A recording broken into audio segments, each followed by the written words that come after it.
datang di channel saya. Jangan lupa like and subscribe.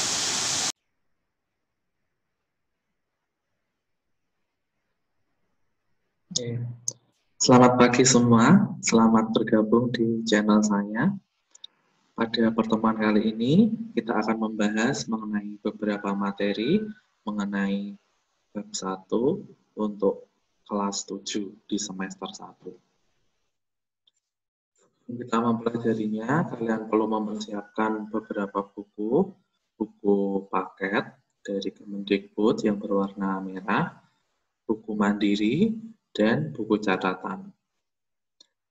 Dalam pembelajaran pendidikan Pancasila dan kewarganegaraan, tidak perlu menggunakan beberapa buku, tetapi bukunya adalah ketiga buku tersebut ya.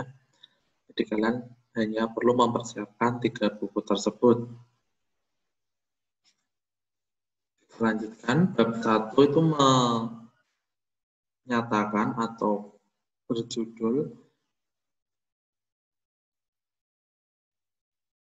Perumusan dan penetapan Pancasila sebagai dasar negara.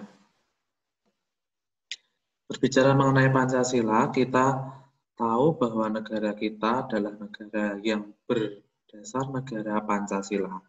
Pancasila mempunyai 5 sila. Sila yang pertama, ketuhanan yang Maha Esa. Sila kedua, kemanusiaan yang adil dan beradab.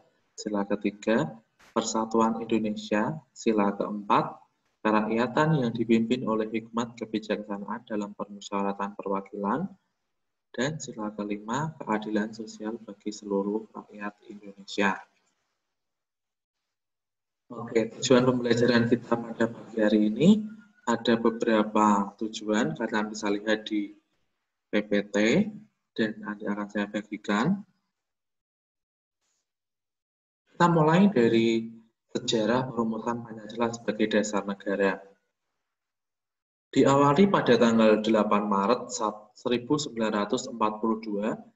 Indonesia menjadi wilayah pendudukan Jepang. Jepang adalah negara terakhir yang menjajah Indonesia. Sebelumnya ada negara Belanda, Portugis, Inggris, dan lain sebagainya. Untuk menarik simpati warga Indonesia atau rakyat Indonesia dalam mendukung perang melawan sekutu, maka Jepang menyatakan atau membentuk suatu badan yang bernama Badan Penyelidik Usaha-Usaha Persiapan Kemerdekaan Indonesia atau disingkat dengan BPUPKI pada tanggal 1 Maret 1945. Ini sebagai wujud janji Jepang untuk memerdekakan atau memberikan kemerdekaan kepada bangsa Indonesia.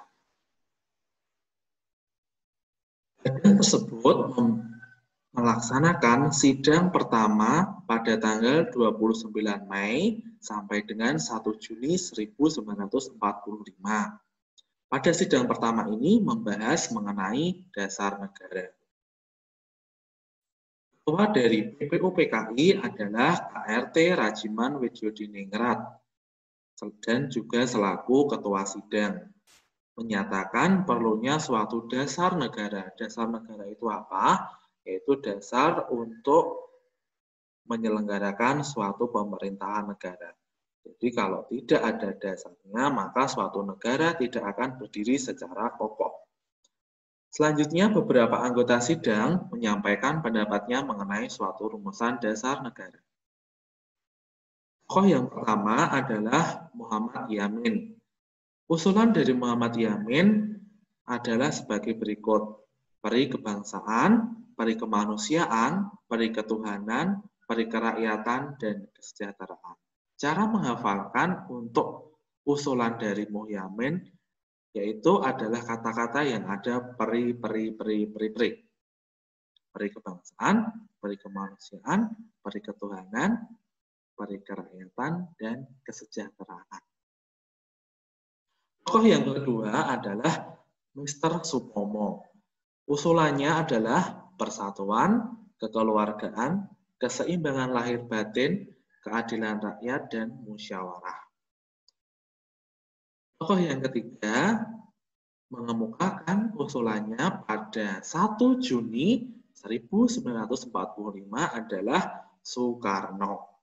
Usulannya adalah sebagai berikut: nasionalisme dan kebangsaan Indonesia, internasionalisme dan perikemanusiaan, mufakat dan demokrasi, kesejahteraan sosial, ketuhanan yang Maha Esa. Kelima usulan ini diberi nama Pancasila. Pada hari tersebut, dalam pemerintahan sekarang diakui sebagai hari lahirnya Pancasila. Maka 1 Juni diperingati sebagai hari lahirnya Pancasila.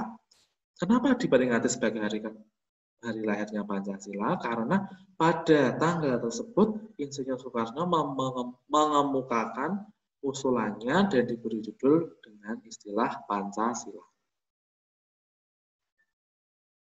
Pada sidang BPUPKI tersebut belum mencakup atau belum menyepakati usulan dasar negara yang diputuskan atau yang disepakati.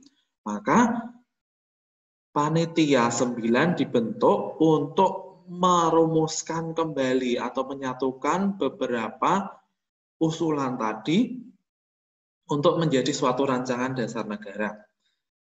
Hasil yang didapat oleh Panitia 9 dicetuskan atau dibentuk atau disepakati kembali pada tanggal 22 Juni 1945 dengan diberi nama Piagam Jakarta atau Jakarta Charter. Isi dari Piagam Jakarta ini adalah sama persis dengan Pancasila, tetapi untuk sila yang pertama adalah ketuhanan dengan kewajiban menjalankan syariat-syariat Islam bagi pemeluk-pemeluk. Selanjutnya, Panitia 9 melaporkan hasil rumusan dasar negara tersebut yang dalam bentuk Piagam Jakarta atau Jakarta Charter dalam sidang BPUPKI yang kedua.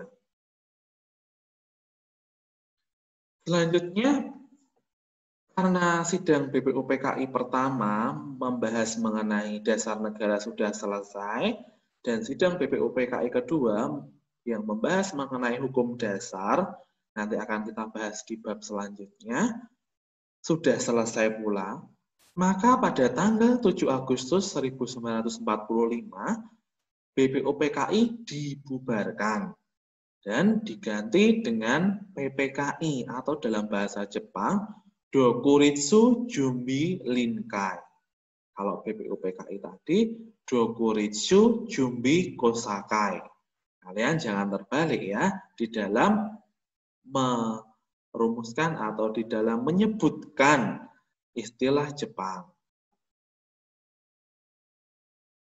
Selanjutnya, Jepang kan mengalami kekalahan di dalam perang dengan melawan sekutu pada tanggal 14 Agustus 1945 karena di dua kotanya yaitu Hiroshima dan Nagasaki dijatuhi bom atom dan menewaskan beberapa warga negaranya, maka berita tersebut sampai ke Indonesia yang menjadi negara jajahan Jepang. Maka Indonesia harus menentukan nasibnya, apakah harus merdeka sendiri atau menunggu keputusan dari Jepang. Beberapa golongan muda yang tergabung di dalam golongan muda Indonesia, ada Sultan Syahrir, ada Soekarni, dan lain sebagainya, mengetahui bahwa Jepang mengalami kekalahan dengan sekutu. Maka generasi muda tersebut mendesak Presiden Soekarno pada saat itu sebagai Ketua PPKI untuk segera memproklamasikan kemerdekaan Indonesia. Setelah itu pada tanggal 17 Agustus, Indonesia melaksanakan Proklamasi Kemerdekaan Indonesia. Selang 1 hari, Panitia Persiapan Kemerdekaan Indonesia atau disingkat PPKI menggelar sidang pada tanggal 18 Agustus 1945. Salah satu hasil sidang PPKI yaitu mengesahkan Pancasila sebagai dasar negara. Jadi, sejarah perumusan dan penetapan Pancasila sebagai dasar negara itu yang membentuk atau yang membuat Pancasila, rumusan dasarnya adalah BPUPKI melalui sidang-sidangnya. Dan yang menetapkan atau yang mengesahkan adalah PPKI lewat sidang pertamanya. Itu saya kira jelas. Saya akhiri dulu pertemuan pada hari ini. Kita lanjutkan materinya di pertemuan minggu depan. Tetap sehat, tetap menjaga kesehatan, belajar yang rajin.